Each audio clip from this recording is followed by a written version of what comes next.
Hello everyone, আসসালামু আলাইকুম। তো আজকে আমি চলে আসলাম আপনাদের জন্য নতুন একটি ভিডিও নিয়ে।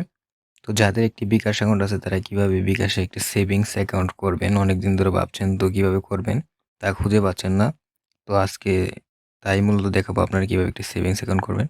তো আপনারা চলে যাবেন বিকাশ অ্যাপসে। বিকাশ অ্যাপসে যাওয়ার পর আপনারা দেখতে পাচ্ছেন এখানে একটি সেভিংস অপশন আছে। তো এই সেভিংস অপশন লেখাটির উপর চাপ দিয়ে দিবেন। তো চাপ দেওয়ার পর এরকম একটা ইন্টারফেস চলে আসবে। তার বাদে আপনারা দেখতে পাচ্ছেন ওপেন নিউ সেভিংস, এখানে ক্লিক করে দিবেন। এখানে ক্লিক করার পর আপনারা দেখতে পাচ্ছেন দুটো অপশন চলে আসছে, একটা হলো স্বাভাবিক ডিপিএস এবং আরেকটা হলো ইসলামিক ডিপিএস। তো আমি চলুন নিচেরটা আগে দেখে দিই ইসলামিক ডিপিএস কিভাবে খুলবেন। তার বাদে আপনারা দেখতে পাচ্ছেন সিলেক্ট ট্রাইব। তো এখানে আপনারা মূলত আপনারা ইসলামিক ডিপিএস যদি খুলেন তারপর আপনাদের মাসিকভাবে খুলতে হবে, সপ্তাহে কোনো ইসলামিক ডিপিএস খুলতে পারবেন না। তো মান্থলি সিলেক্ট করে দিতে হবে। তারপরে আপনারা মিনিমাম 6 মাস থেকে আপনারা 48 মাস ধরে পাবেন। তো 6 মাসে যদি আপনারা খুলতে চান তাহলে আপনাদের প্রতি মাসে মিনিমাম 2000 করে জমা রাখতে হবে। আবার যদি আপনারা 12 মাসের জন্য খুলেন তাহলে প্রতি মাসে আপনাদের 1000 টাকা করে জমা রাখতে হবে। তো এভাবে আপনারা মূলত খুলতে পারবেন। তো আমি যেহেতু শুধু ডিপিএস এটা খুলবো তো সেটাই আমি আজকে আপনাদের দেখে দিচ্ছি। তো আমি ডিপিএস এ ক্লিক করে দিলাম। তো আমি যেহেতু মান্থলি খুলবো এই জন্য মান্থলি সিলেক্ট করে দিলাম। তারপর আমি যেহেতু 12 মান্থের জন্য খুলবো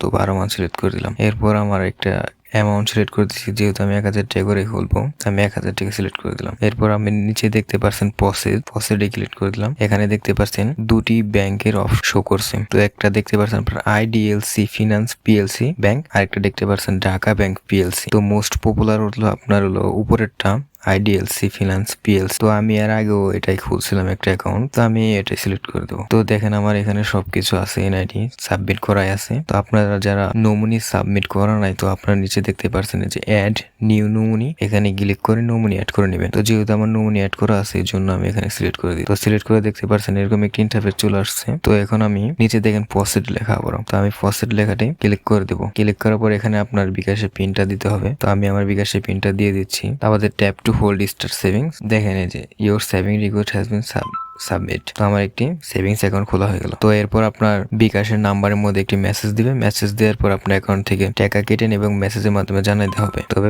এইভাবে মূলত আপনার একটি বিকাশ সেভিংস অ্যাকাউন্ট খুলতে পারবেন ডিপিএস। তো যদি ভিডিওটি ভালো লাগে একটি লাইক এবং সামনে আরো ইনফরমেশন ভিডিও পেতে চ্যানেলটি সাবস্ক্রাইব করে রাখবেন। ধন্যবাদ।